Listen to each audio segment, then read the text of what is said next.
जी अश्विनी जी, क्या कहेंगे, किस तरह महसूस कर रहे हैं कि हरियाणा में सबसे टॉप आपने किया? नहीं, ये नेचुरली एक खुशी का महसूस करते हैं क्योंकि इस एग्ज़ाम की काफ़ी स्ट्रेसफुल प्रिपरेशन होती है और जब परमात्मा की कृपा से आप उसको क्वालिफाई कर लेते हैं तो अच्छा महसूस होता है और आप किसी के लिए खुशी का कारण बन सकते हैं। आप लोग भी घर से चल के आए हैं, मेरे सारे यहाँ पर रिश्तेदार आए हैं, तो नेचुरली बड़ा खुशी का माहौल है। तो कितने समय आप जो पढ़ाई करते थे और कैसा महसूस कर रहे हैं, कि किस तरह की डिसीजन लेते हैं? देखो सर, पढ़ाई को क्वांटिफाई करना मुश्किल हो जाता है क्योंकि जो सिलेबस है एक कॉमन टर्म है, they can ask you everything under the sun. तो मेरे को लगता है क्वालिटी इंपॉर्टेंट होती है। वैसे भी औसतन आपको पढ़ना पड़ता है 7-8 घंटे रोज। ये आपका पहला प्रयास था या और भी प्रयास? नहीं, ये मेरा पहला एचपीएससी में प्रयास था। और क्या कुछ कहना चाहेंगे कि जो लोग एचसीएस की तैयारी करते हैं, तो क्या कुछ संदेश दें उनको आपको? सर, मैं कहना चाहूँगा कि जो हमारा यूथ है वो फोकस रहे, अपना एक गोल फिक्स करे और उसकी तैयारी करे, क्योंकि 3 स्टेज होते हैं इस एग्ज़ाम के अंदर, प्रिलिमिनरी, मेंस और इंटरव्यू, और हर एक की अलग अलग रिक्वायरमेंट होती है। जो प्रिलिमिनरी है वो फैक्ट्स पे फोकस करता है, जो मेंस है that is more of a knowledge कि आप कैसे देखते हैं आसपास चीज़ों को, और जो इंटरव्यू में दे चेक योर पर्सनैलिटी। सो तीनों पहलुओं पे आप साथ साथ काम करें, अपना एक फोकस बनाए रखें, पेशेंस लूज मत करें, परसिवरेंस से काम करते रहें और रेगुलरली मेडिटेशन करें, क्योंकि ये काफ़ी स्ट्रेस हो जाता है तैयारी करते वक्त। आपको लगता है मेरा होगा नहीं होगा, इतना कंपटीशन है, लाइफ स्टेक पे लगी होती है। लेकिन अगर आप उस परमात्मा की अनुभूति अपने अंदर करेंगे और आप उसके अपने हार्डवर्क करें, उसको सौंप दें कि परमात्मा मैंने हार्डवर्क कर दिया है, बाकी आप देखें, वो जरूर आपका साथ देंगे। क्या आपने कोचिंग भी कहीं से ली है? नहीं सर, मैंने कोई कोचिंग नहीं ली है, ये मेरा सेल्फ स्टडी ही था। तो इसका श्रेय किसको देंगे आप? तो सर, इसका पहला श्रेय मैं अपने परमात्मा को दूंगा, जो पूरे सृष्टि के दाता हैं, ये उनकी ही मेहरबानी से हुआ है। और दूसरा श्रेय मेरे माता पिता के संघर्ष को, जिन्होंने निरंतर मेरे को मोटिवेट रखा और मेरे को वो सारी सुविधाएं मुहैया कराई जो मेरे को तैयारी के लिए चाहिए थी। क्योंकि वर्किंग होने के साथ साथ मैंने ये तैयारी करी है, तो काफ़ी ज़रूरी हो जाता है कि परिवार आपको सपोर्ट करे। अभी आप क्या क्या करना चाहते हैं सब कुछ बनने के बाद, इतनी बड़ी पोस्ट पे पहुंचने के बाद? तो क्या मन में क्या रहता है, मैं लोगों के लिए क्या कर सकता हूँ? तो मेरा सर जो फोकस है वो शिक्षा और स्वास्थ्य पे रहेगा, क्योंकि 2 मूलभूत सुविधाएं होती हैं किसी भी समाज के लिए। अगर हम इस पे डेवलपमेंट कर पाते हैं तो बाकी चीज़ें will fall in place. So once I am in the service in the field, so I would focus on, my focus would be on health and education.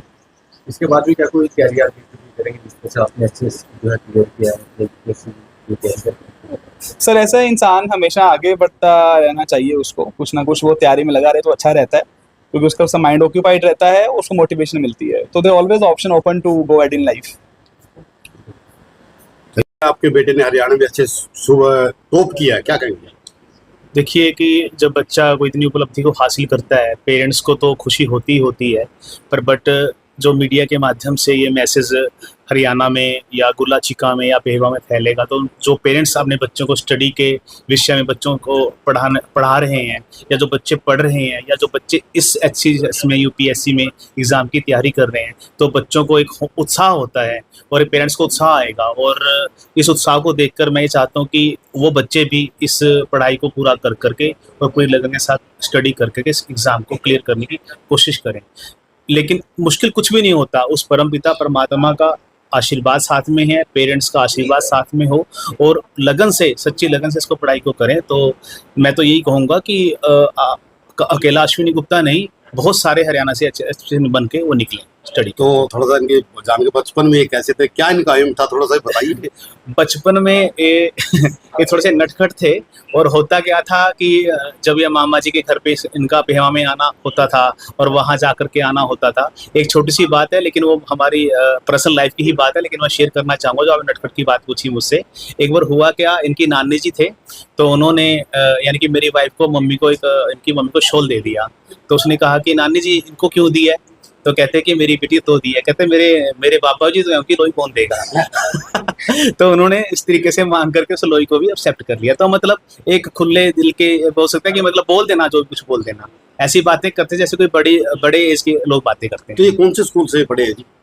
इन्होंने जो 10th क्लास है जो हमारे स्कूल करम सिंह ग्रेवाल है वहाँ से की है। उसके बाद हमें किसी कारणवश हिमाचल प्रदेश जाना पड़ा। लक्ष्य यही था कि इस बच्चे को स्टडी करवानी है, तो +1 +2 इन्होंने आइसर स्कूल परवानों से की है। उसके बाद फिर इन्होंने Shri Ram college of commerce में एडमिशन मिला, तो वहाँ पे एडमिशन हुआ तो उन्होंने वहाँ पे टॉप किया। तो आपने उस टाइम 2018 में Ramnath Kovind ji president of India थे, तो उनको गोल्ड मेडल से सम्मानित किया गया क्योंकि उन्होंने दिल्ली की यूनिवर्सिटी में 52 कॉलेज में टॉप किया था। उसके बाद एग्जाम निकाल के ये पंजाब नेशनल बैंक में बतौर मैनेजर प्रेजेंट अभी परमाणु हिमाचल प्रदेश में कार्य कर रहे हैं।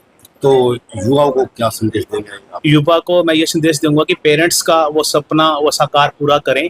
जो भी ये वीडियो माध्यम से बच्चे देख रहे हैं वो अपने आप को जोश में लेकर के आएँ और स्टडी का पूरा ध्यान दें। नशे और ये मूवीज देखना या कुछ और भी इन चीज़ों से दूर रहें।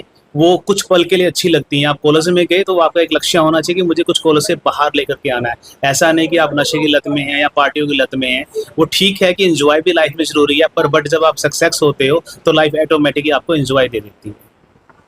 हाँ जी, क्या कहेंगे आपके ब्रदर ने हरियाणा का टॉप किया शीर्ष का? जी बहुत बहुत खुशी है कि उन्होंने बहुत मेहनत करी and he did succeed in it and so we are very happy. क्योंकि आप कुछ आप भी क्या अभी तो हाँ जी अभी मेरा LLB का कॉलेज का ईयर चल रहा है और मेरा प्लान है जुडिशरी का एग्ज़ाम देने का, तो luckily I will be appearing for judiciary exam. आप भी कहीं पे कोचिंग कर? नहीं सेल्फ स्टडी। हाँ जी। तो आपको कैसा लग रहा है आपका भाई एसडीएम बन गया? बहुत बहुत खुशी हो रही है। मतलब उन्होंने जो मेहनत करी है वो फाइनली रिजल्ट किया and we are very happy.